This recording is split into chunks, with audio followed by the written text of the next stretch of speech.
literally TSA or some airline employee stole it, like full-blown stole it. Excuse me, I'm talking to you. Hey. Hey boos, welcome to Sips and Tips, the show where we make a little something to sip on before we get into the tips and advice of it all. This is episode 4. I can't believe I've been consistent for a month now. Like, it's been a whole month. It's been 4 episodes. I'm proud of myself, I have to say, because I've never been this consistent on YouTube ever. And I know it's not a really big deal because it's like, girl, it's a month. It's 4 episodes, but this is a big step for me. So thank you so much for tuning in. Thank you so much for subscribing and commenting and messaging me. All of the support is very, very, very much appreciated. Let's get into today's episode and today's sip. We are making my cocoa bananas shake. Now, this can be either a full-on mocktail, no alcohol at all, or you can add a little bit of a liqueur or some alcohol like I'm gonna do, or you could go full-blown and just add some alcohol, add some liquor. So this is very customizable to whatever you would like to do. So let's get into it. So I have my blender over here today. A little bit of ice. This is maybe, I don't know, half a cup of ice, something like that. You're gonna wanna use frozen bananas. So I would say really try to have frozen over fresh because I really feel like it helps with the consistency of the shake. If you have fresh bananas, you're gonna probably have to add more ice. And I just feel like it makes the consistency not as creamy, not as smooth. So I like to keep frozen bananas just at all times. Obviously, bananas go bad pretty quickly. So I feel like once they're to your preferred ripeness, go ahead, cut them up, put them in a freezer bag and lay it flat. And then you can just stick them in the freezer and they last for a really long time. So this is probably like half a cup of frozen bananas. Hopefully y'all can see this. Let me move the blender over a little bit. Hopefully now she's a little bit more in frame. Now we're gonna do some peanut butter. This is just regular creamy peanut butter from Trader Joe's. You can use whatever brand you'd like. I'm gonna do about a good healthy tablespoon. This recipe is also really good for like a snack, a dessert, honestly like a meal replacement. If you want to have like a quick breakfast, it's honestly good for any of those things. I've had it for all of those things. Then for the cocoa part, we're just gonna add a little bit of cocoa powder. I'm not really gonna measure this. I'm just gonna do like, let's say about a tablespoon. I just kind of like to eyeball it. Y'all know me with these recipes. You gotta just go with what the ancestors are telling you to do. I'm not good with the measurements. I'm so sorry. Okay, then we're gonna go in with our Kahlua. So like I said, if you wanna make this like liqueur-free, alcohol-free, you don't have to add this. You can add it in coffee, like an espresso shot. I'm gonna do just 1 shot of Kahlua for that little coffee liqueur kick. I need to get some more Kahlua. Kahlua, if y'all wanna send me a bottle, let me know. And then we're gonna add your milk of choice. I'm doing vanilla oat milk today. And again, not really measuring, probably do about a cup. But I like to do it just enough so that it blends very easily and it's to the consistency that I like. Let me go ahead and pop the lid on this. We're gonna blend this just until it's all nice and smooth. I like to pulse it first just to get the ice kind of broken up, and then I go ahead and put it on smoothie. Okay, now it's all nice and smooth. We can go ahead and pour it into our glass. You know me, gotta have a cute glass and a glass straw. Pour her up.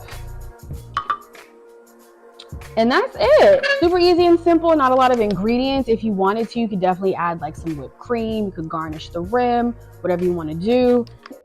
To me, it's a perfect amount of sweetness too. You really don't need to add any sweetener. I mean, if you wanted to add maybe like a little bit of honey or a little bit of agave or something, you could. But honestly, between the peanut butter and the Kahlua, you really don't need it. So I've been loving this. Like, this has been my go-to for like breakfast and dessert for the past like couple months now. So I think you're really gonna like this. So let's go ahead, transfer on over to the couch. You know what time it is. We're gonna get into today's tip. So I'll meet you over there.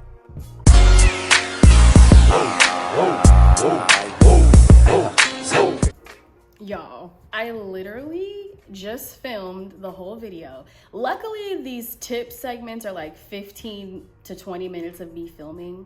So luckily I'm able to redo it, but I literally just sat here and filmed the whole tip segment and there was no sound. I don't know why my mic decided to sabotage me like that, but here we are. The show must go on. I have 30 minutes before I have to go to the airport. So we have time, you know, we're just gonna redo it. We're just gonna, it's fine, everything's fine.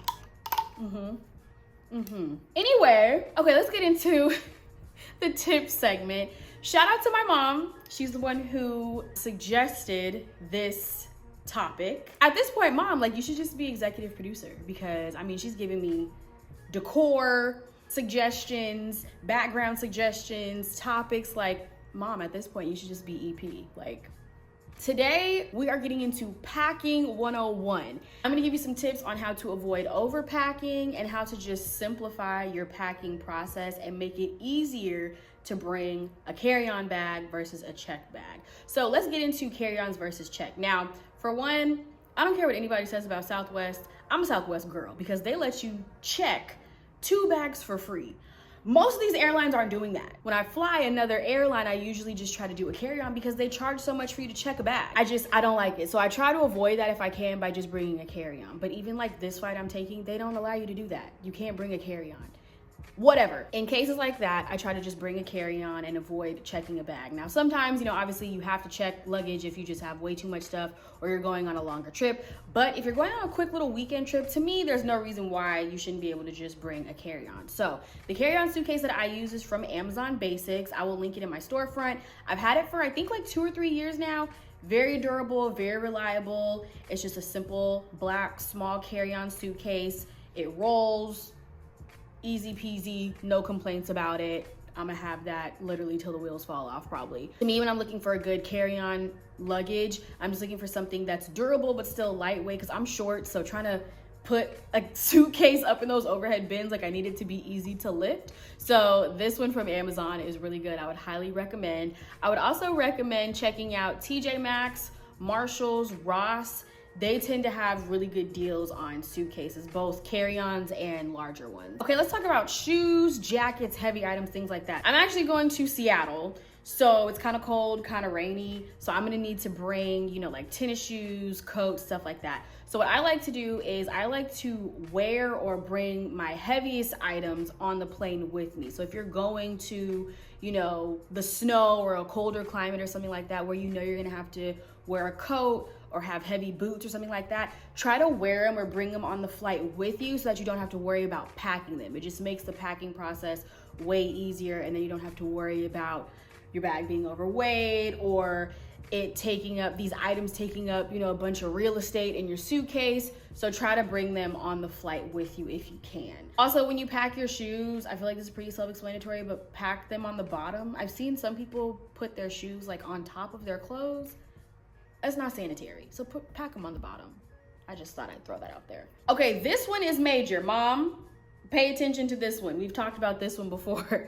Pack by outfit and by occasion. I think this will completely change how you pack, and it'll really help you not overpack and bring a whole bunch of stuff that you need. So what I like to do is when I'm packing for a trip, I like to pack by day and by what we're gonna be doing. So for example, if I know, okay, we're going to brunch, then we're gonna go to the club, then we're gonna go to dinner, then we're gonna, you know, I like to know the itinerary a little bit. I am one of those girls. I mean, I am a Virgo. I do like to know what we're doing on the trip. So sorry if you don't like traveling with people like us.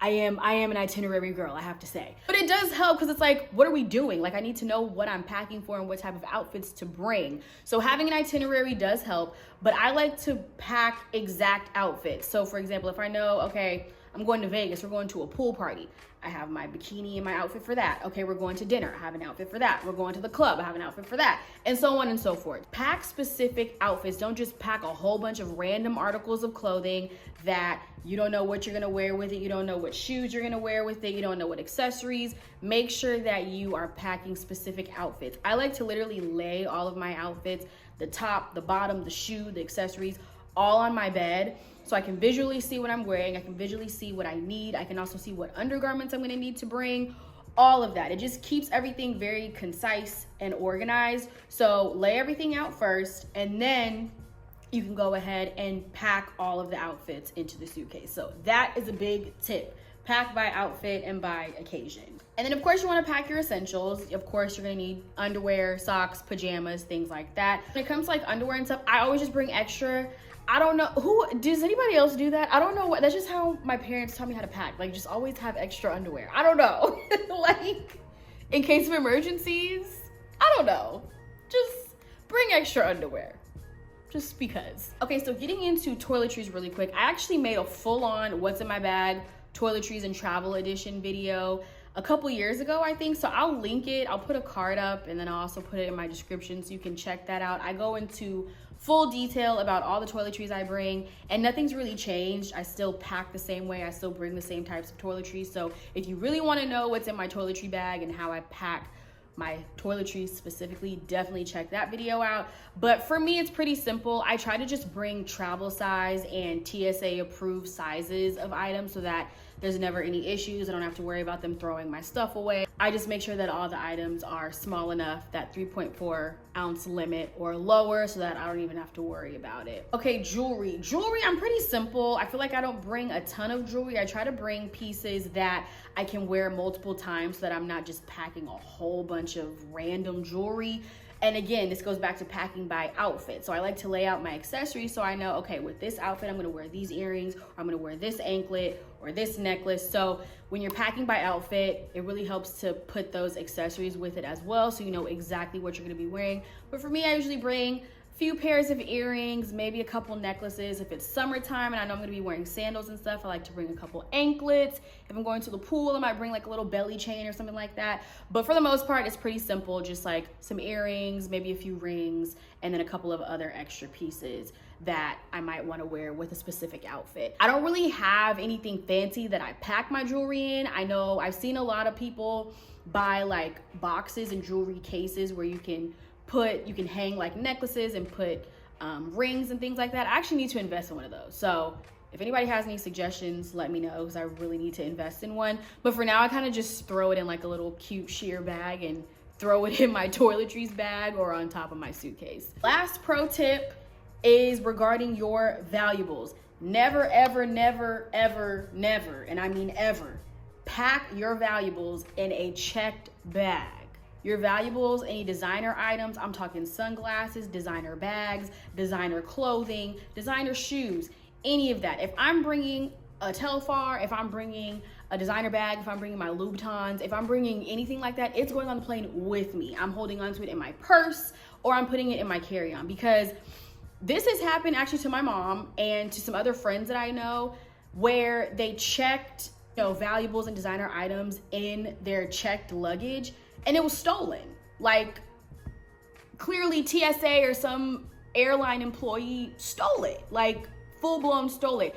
And I don't know what the rule is or what the regulations are, what kind of protections there are for travelers and their checked luggage, but it's like, if your stuff gets stolen, they don't do anything about it. Like, I don't know if they cut you a check. I don't know if you can like file a claim. I'm not exactly sure what can be done about that, but from what I've heard, they don't really do too much about it and they don't really care. So I would say if you like to avoid having your things stolen, or also if you have fragile items, because the way that they just be throwing and tumbling the checked bags onto the plane, like, you should just have your valuables with you, on you, so that you know they're safe, they won't be broken. If you have anything fragile, if you have anything valuable, just please keep it with you and put it on the plane so you don't have to worry about any of that, and you can spare yourself the heartache and the devastation from anything being broken or stolen. All right, boos, that concludes today's tips. I hope this was helpful. I hope I was able to give you some good packing advice. I hope if you're traveling this summer, you have safe travels, you have a good time. Like I said, I'm actually literally about to catch a flight.